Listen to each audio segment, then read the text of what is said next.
शाम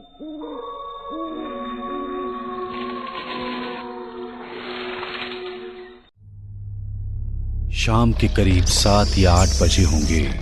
दिन ढल चुका था। शमशान भूमि से सटे जंगल में एक तांत्रिक तंत्र साधना में लीन बैठा हुआ था। उसके सामने एक स्त्री हाथ जोड़े बैठी हुई थी। जमीन पर फैला सिंदूर, नारियल, तंत्र का सामान और किसी आदमी की फोटो देखकर यह स्पष्ट था कि यह तंत्र किसी की जान लेने के लिए रचा जा रहा है। कुछ देर तक मंत्र पढ़ने के बाद उस तांत्रिक ने मुट्ठी भर मखाने अपने सामने पड़ी खोपड़ी पर चढ़ाए और उन्हें उस औरत को देते हुए कहा, जिसके लिए तूने ये तंत्र किया है, जाकर ये मखाने उसके सिर पर से 7 बार उतारकर चारों दिशाओं में फेंक देना। बचे हुए मखाने उसे बिना बताए खिला देना। इस तंत्र का कोई काट नहीं है। अगर तू ये मखाने खिलाने में सफल हो गई तो उसके प्राण कोई नहीं बचा सकता। वह स्त्री उन मखानों को अपने पल्लू में बांधकर घर ले आई थी। उसके चेहरे पर एक कुटिल मुस्कान फैली हुई थी। घर पहुंचकर उसने चारपाई पर आंखें बंद कर लेटे हुए अपने पति के ऊपर से मखानों को घुमाया और रात के अंधेरे का फायदा उठाकर चौराहे पर जाकर अलग अलग दिशाओं में फेंक दिया। घर आकर उसने मखाने दूध में पकाकर अपने पति को खिला दिए।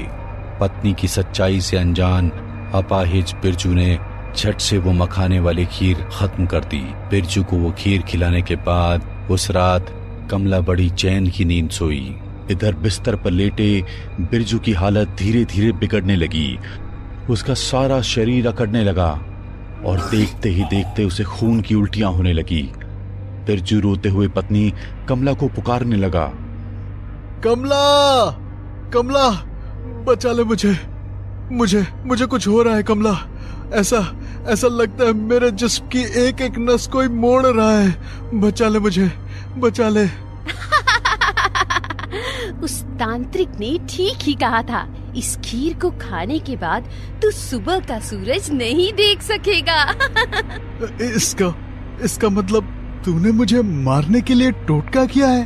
अब तो तू मरने ही वाला है। चल, मरने से पहले सच्चाई सुनता जा। तंग आ गई थी मैं तुम्हारे जैसे अपाहिज आदमी से। तुम्हारे अपाहिज शरीर को तो मैं फिर भी बर्दाश्त कर लूं, लेकिन तुम्हारी 2 कौड़ी के कठपुतली के नाच दिखाने के काम से मुझे सख्त चिढ़ है। छुटकारा चाहिए था मुझे तुमसे और तुम्हारी इन कठपुतलियों से। क्या कहते थे तुम? जान दे सकते हो लेकिन इन कठपुतलियों को नहीं छोड़ सकते। तुम्हारे बाप दादा की विरासत है ना? जाओ अब अपने बाप के साथ नर्क में कठपुतलियां नचाना। बिरजू ने अविश्वास भरी नजरों से कमला की ओर देखा और आखिरी बार मुंह से खून की उल्टी करते हुए वह भगवान को प्यारा हो गया। बिरजू की मौत को पूरा 1 महीना बीत गया था।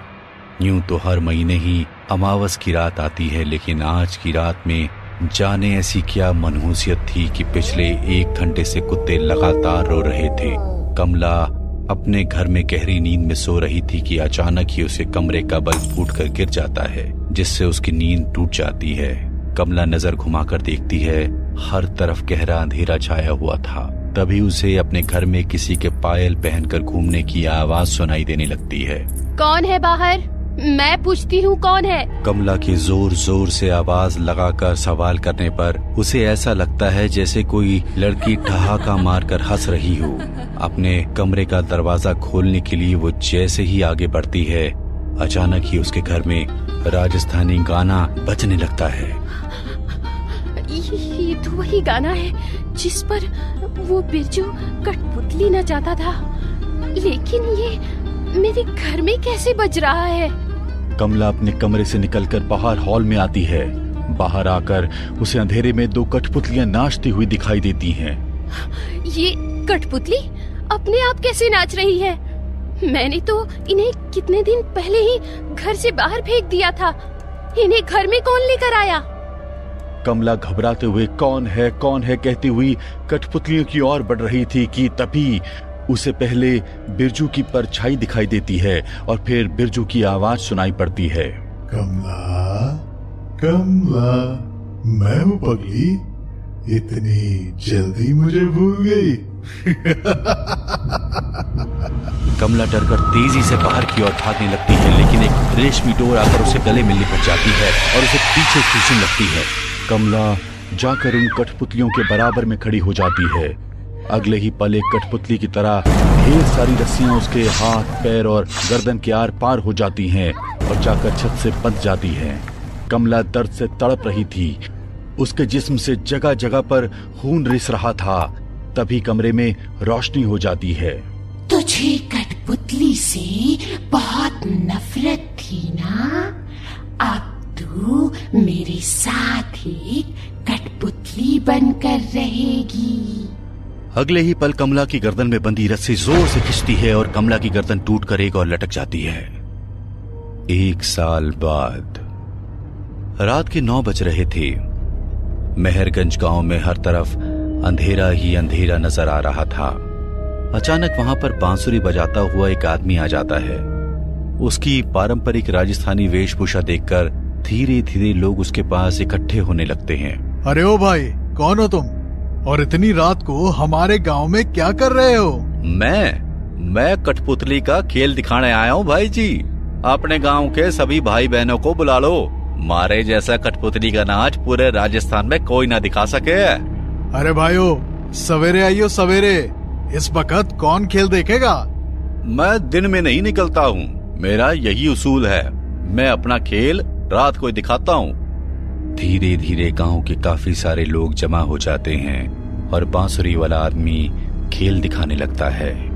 अरे ये क्या भाई, तुम्हारी कठपुतली की आंखों से तो खून टपक रहा है और कठपुतली गोल गोल अपनी आंखें भी घुमा रही है।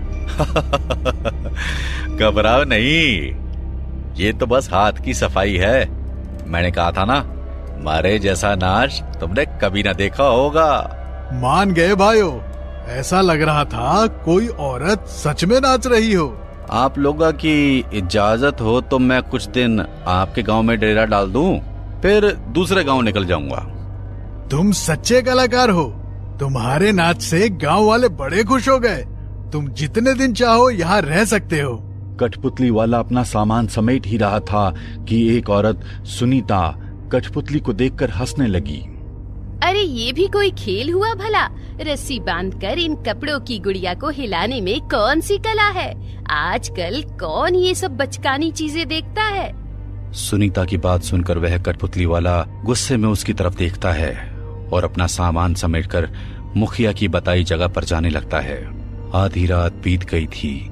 सुनीता को अचानक अपने कमरे में उसी गाने की आवाज सुनाई देने लगती है जो कठपुतली वाला बजा रहा था। ये गाना मेरे कमरे में कौन बजा रहा है? कौन है यहाँ? सुनीता घबराई हुई सी एक एक करके पूरे घर के कमरों में देखती है, लेकिन उसे किसी भी कमरे में कोई दिखाई नहीं देता। अचानक उसे अपने पीछे कोई साया महसूस होता है, जिससे वह बहुत घबरा जाती है। पीछे मुड़कर देखती है, उसके सामने एक आदमी खड़ा हुआ था जिसकी चमड़ी सफेद थी और आंखें अंदर को धसी हुई थी। मेरी कठपुतली का मजाक बनाया था ना तूने? आज से तू भी मेरे इशारों पर नाचेगी। कौन हो तुम? मेरे घर में कैसे आए? बचाओ बचाओ, कोई मुझे इस राक्षस से बचाओ। उस भयानक से आदमी को देखकर सुनीता वहां से भागने लगती है। सुनीता को इस तरह भागते देखकर कमरे में खड़ा आदमी जोर जोर से हंसने लगता है। और अचानक ही सुनीता एक कठपुतली बनकर नीचे गिर पड़ती है। उसकी आंखों से लगातार आंसू बह रहे थे, लेकिन अब वो अपनी मर्जी से हिल भी नहीं पा रही थी।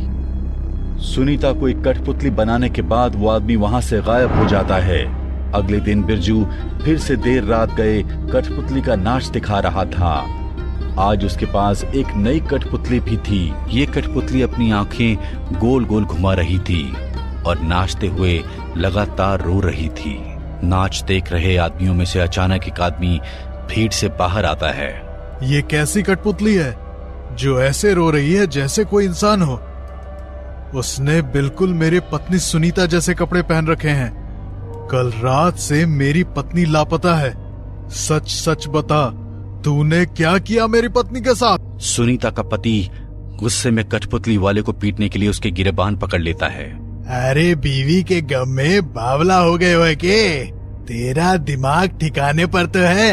कोई इंसान कठपुतली कैसे बन सकता है? सुनीता, सुनीता तुम कहाँ चली गई? मुझे पता है तुम्हें उस कठपुतली वाले ने मुझसे छीन लिया है। तू कभी लौट कर नहीं आएगी, लेकिन मेरी बात पर कोई यकीन नहीं कर रहा। वो रोता बिलखता सुनसान जंगल में भटक रहा था कि तभी अचानक से उसके सामने एक बाबा आ जाते हैं, जिन्हें देखकर पहले तो वो डर जाता है और ध्यान से देखने पर उन्हें सारी बात बता देता है। ये क्या बोल रहे हो तुम? क्या तुम्हारे गांव से भी लोग गायब हो रहे हैं? क्या तुमने कोई कठपुतली का खेल देखा था? बाबा क्या आप मेरी मदद कर सकते हैं? उस कठपुतली वाले ने मेरी पत्नी को कठपुतली में बदल दिया। मैंने देखा है उसे। उसकी आंखों से आंसू गिर रहे थे और उसने हूबहू सुनीता जैसे कपड़े पहन रखे थे। बाबा बेटा, तुझसे पहले भी इसने दूसरे गांवों से कई सारे लोगों को कठपुतली में बदला है। वो आदमी नहीं है, बिरजू नाम के एक कठपुतली वाले की आत्मा है। इसके बाद बाबा उसे बिरजू की पूरी कहानी सुनाते हैं। बाबा, इस तरह से तो वो न जाने कितनी ही जाने लेता रहेगा। आप कुछ कीजिए बाबा। क्या वो तुम्हारे गांव में रुका हुआ है? हाँ बाबा। ठीक है, चलो मेरे साथ। बाबा वीरू के साथ उस जगह पर पहुंचते हैं जहां बिरजू ने अपना डेरा डाला हुआ था। बाबा बिरजू के घर के चारों ओर कुमकुम से घेरा बनाकर अपने लिए एक सुरक्षा घेरा बनाते हैं और फिर प्रेत मुक्ति यज्ञ करने लगते हैं। मंत्रों की शक्ति से उत्तेजित होकर बिरजू अपने कमरे से बाहर निकलता है और गुस्से में चिल्लाने लगता है, रुक जाओ वरना पछताओगे। बिरजू दौड़कर वहां से बाहर आने की कोशिश करता है, लेकिन बाबा के सुरक्षा घेरा बनाने के कारण वह बाहर नहीं निकल पाता। बाबा के लगातार मंत्र पढ़ने से बिरजू अपने वास्तविक रूप में आ जाता है। उसका भयानक चेहरा देखकर वीरू का कलेजा मुंह को आ रहा था। बिरजू भयानक आवाज में चिल्ला रहा था, लेकिन बिरजू की बातों पर ध्यान दिए बिना बाबा लगातार मंत्र पढ़ना चालू रखते हैं। विधि समाप्त हो गई वीरू, अब इस सुरक्षा घेरे के चारों ओर आग लगा दो, जिससे इस दुष्ट आत्मा का अंत हो जाएगा।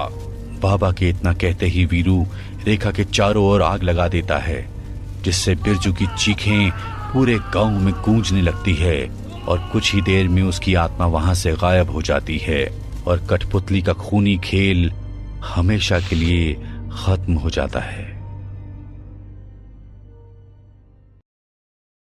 चारों तरफ घना कोहरा छाया हुआ है।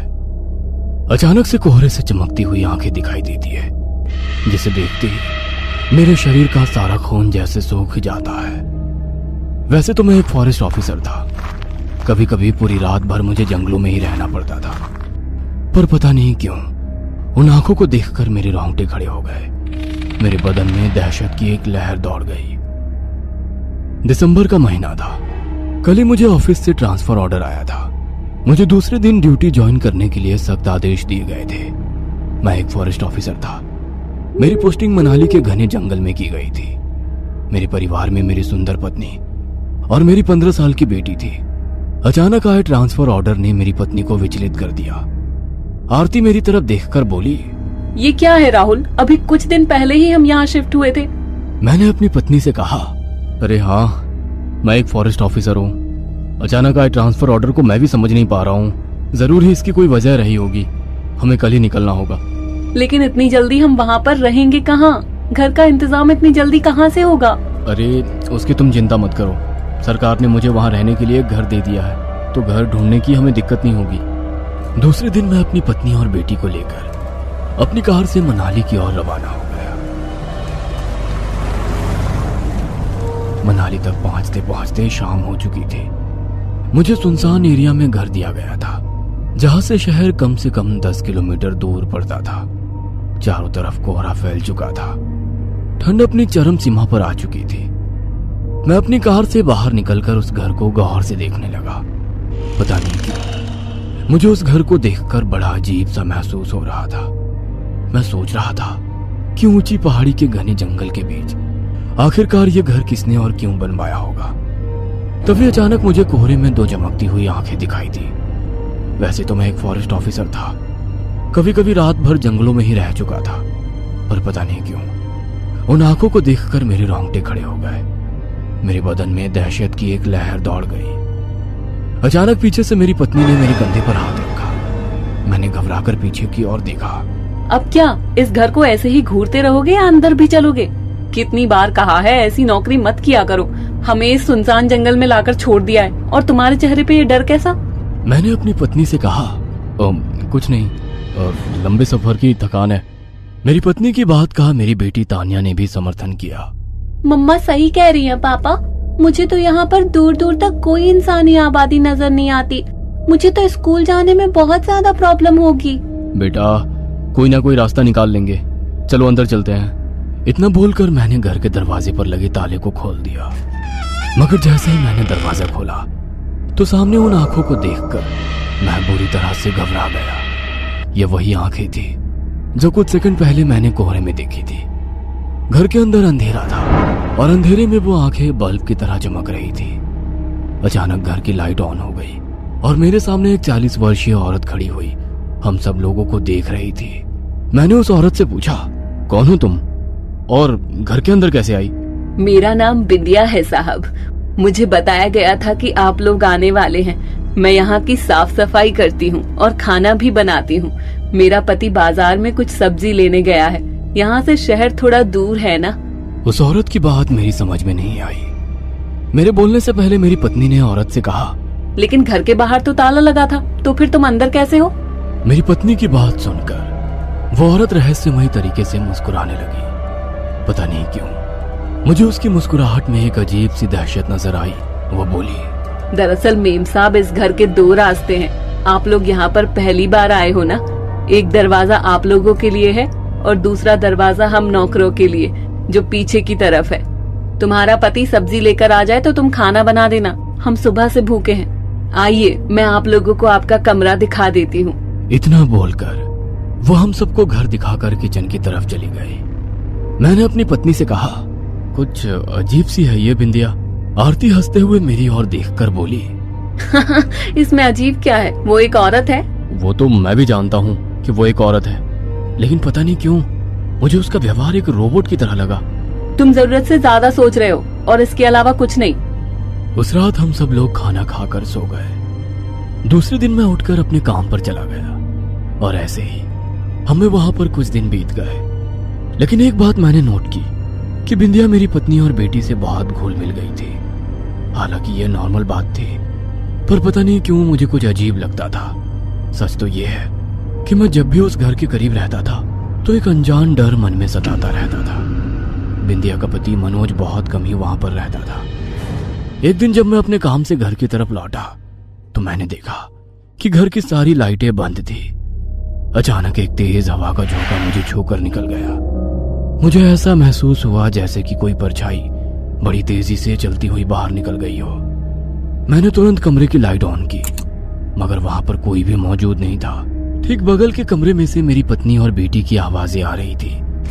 मैंने जैसे ही दरवाजा खोला तो देखा कि बिंदिया घोड़ा बनकर जमीन पर बैठी हुई थी और मेरी पत्नी और बेटी उसकी पीठ पर बैठी हुई पागलों की तरह हंस रही थी। ये देखकर मुझे बड़ा अजीब लगा। उस वक्त मैंने अपनी पत्नी से कुछ नहीं कहा, मगर रात में मैं अपनी पत्नी से बोला, ये सब क्या है आरती? तुम बिंदिया की पीठ पर ऐसे बैठी हुई थी जैसे कि तुम कोई 10 साल की बच्ची हो। हालांकि बात मैंने नॉर्मल अंदाज में ही की थी, लेकिन आरती मेरी बात सुनकर बुरी तरह से चिढ़ गई। मैंने देखा कि उसकी आंखें गुस्से में लाल हो गई। उसके बदले अंदाज को देखकर मुझे बहुत ज्यादा हैरानी हुई। आरती मुझे खा जाने वाली नजरों से देख रही थी। उसने बड़े गुस्से से मुझे देखकर कहा, तुम दिन भर घर के बाहर क्या करते रहते हो? क्या कभी मैंने तुमसे पूछा है? कुछ देर बिंदिया के साथ हंसी मजाक कर लिया, तुम तो मुझसे सवाल करने लगे।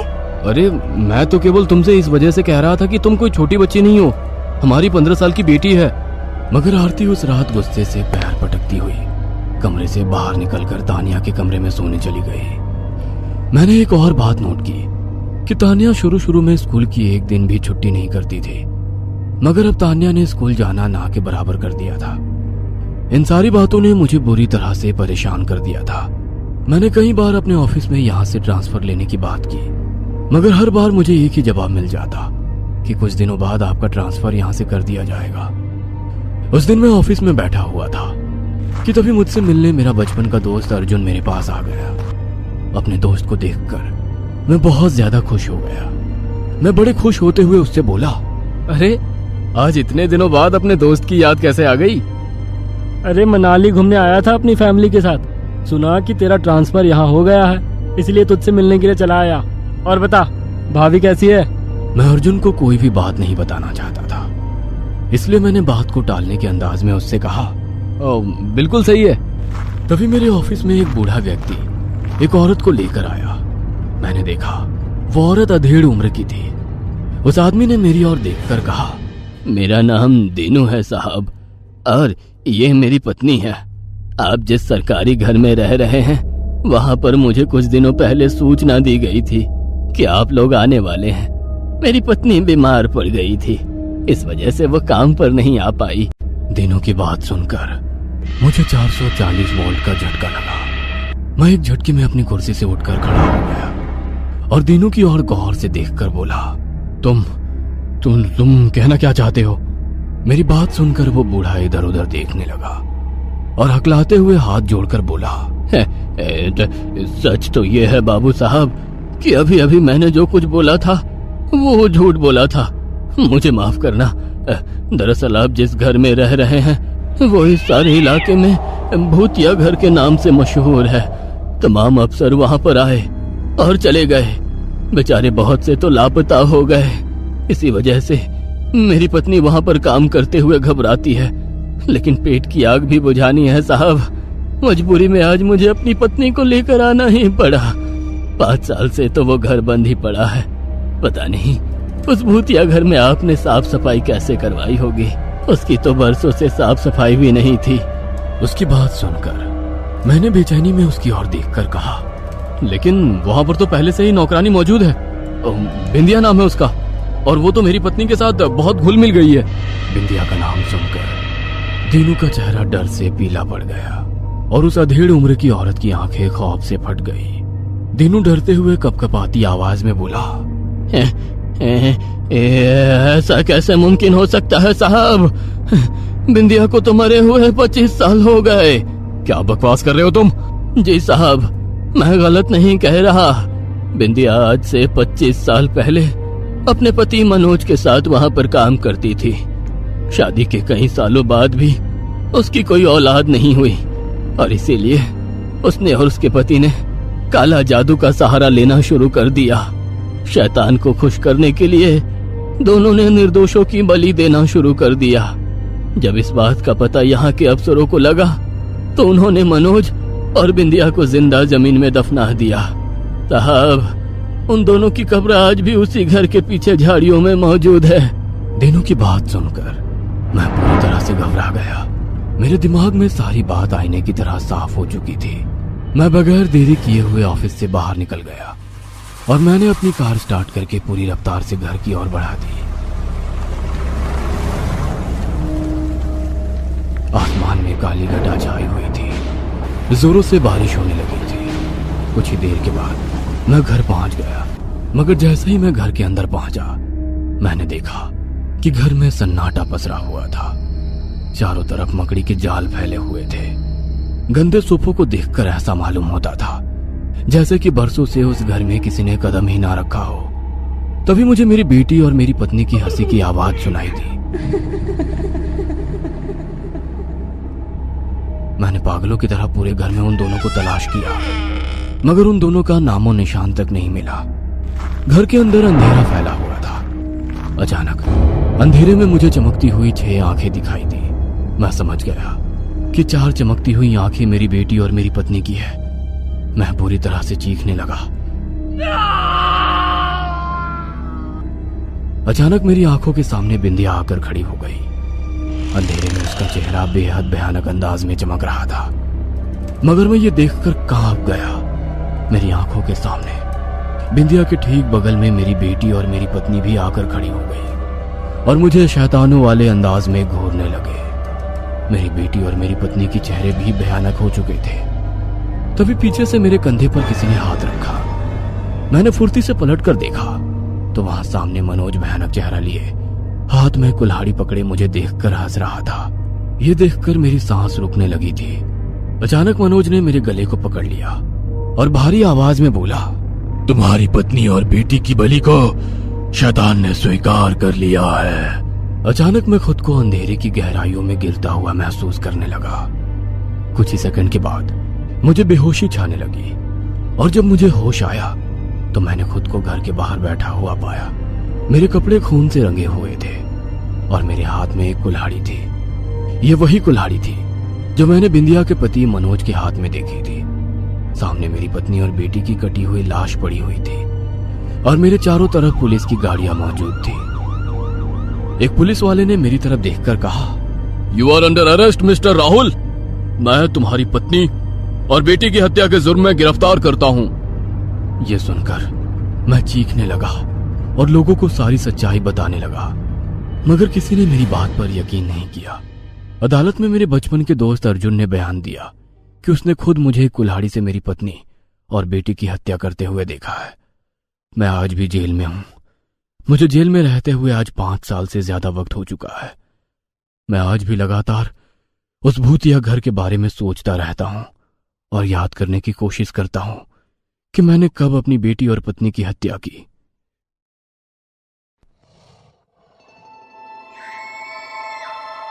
एक औरत जिसका नाम नीलू है, वो अपनी शादी का एल्बम देख रही है और रो रही है। तभी उसकी माँ उसके पास आती है। बेटा, पुरानी बातों को भूल जा। ये सब याद करने से कोई फायदा नहीं। लेकिन माँ, वो तो मुझसे प्यार करता था ना, तो ये सब क्यों हुआ? देख बेटा, इसमें तेरी कोई गलती नहीं है। पुलकित था ही ऐसा, बस तू अब खुद को समझा। दरअसल नीलू और उसके पति पुलकित का डिवोर्स हो चुका था और उसे एलिमनी के रूप में पुलकित का घर मिला था।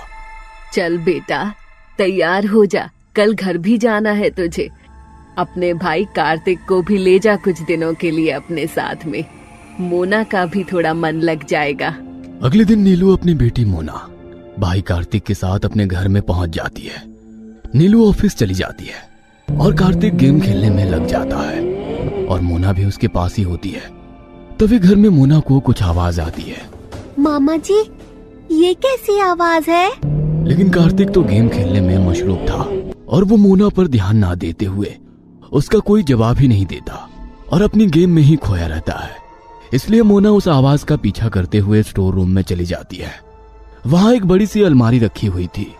कौन है वहाँ? उस समय मोना के पीछे एक काली भयंकर सी परछाई आ जाती है जो हवा में उड़ रही थी। लेकिन मोना इस बात से बेखबर थी और धीरे धीरे करके उसके पास आने लगती है और उसके एकदम पीछे आकर गायब हो जाती है। तभी वहां पर मोना की नजर एक रुमाल पर पड़ती है जो कि उसके पापा का रुमाल था। मोना रुमाल को उठा लेती है और रोने लगती है। I love you पापा, आपने हमें क्यों छोड़ दिया? मिस यू पापा। और तभी अचानक से सन्नाटा छा जाता है और उस अलमारी से पानी टपकने लगता है। ऐसा लग रहा था मानो अलमारी के आंसू निकल रहे हैं। मोना को कुछ समझ नहीं आता और वो स्टोर रूम से जाने लगती है। जैसे ही वो जाने के लिए मुड़ती है, वहां पीछे उसी की उम्र की एक बच्ची खड़ी थी। मोना उसे देखकर एकदम चौंक जाती है। तुम कौन हो? मेरा नाम परी है।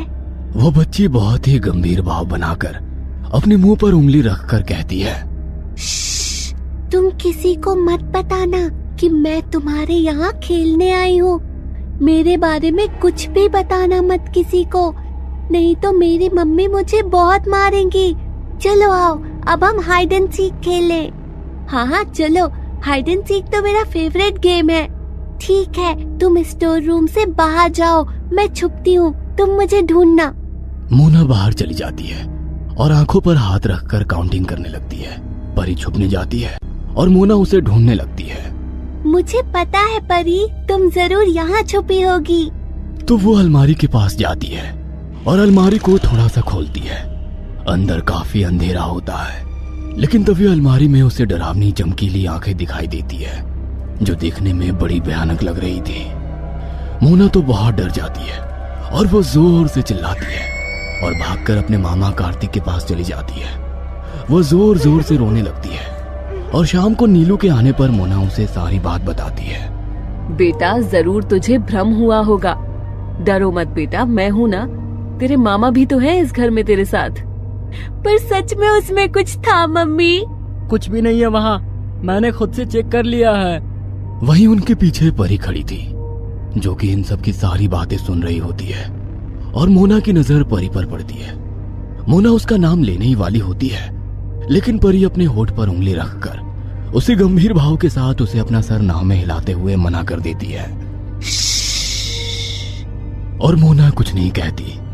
ऐसे ही अगले दिन भी परी अकेले में मोना से मिलने आती और उसके साथ रोज छुपन छुपाई खेलती। 2 दिनों में अचानक से मोना की तबीयत बिगड़ने लगती है। आए दिन उसे कुछ ना कुछ होता ही रहता है और नीलू उसका इलाज एक अच्छे डॉक्टर से भी करवाती है। एक दोपहर में मोना बेड पर सोई हुई थी, तभी मोना चलो अपनी दवाई खा लो। मामा मुझे नहीं खाना, बहुत कड़वी है। और मोना अचानक से उठकर भाग जाती है और भागते भागते स्टोर रूम में पहुंच जाती है।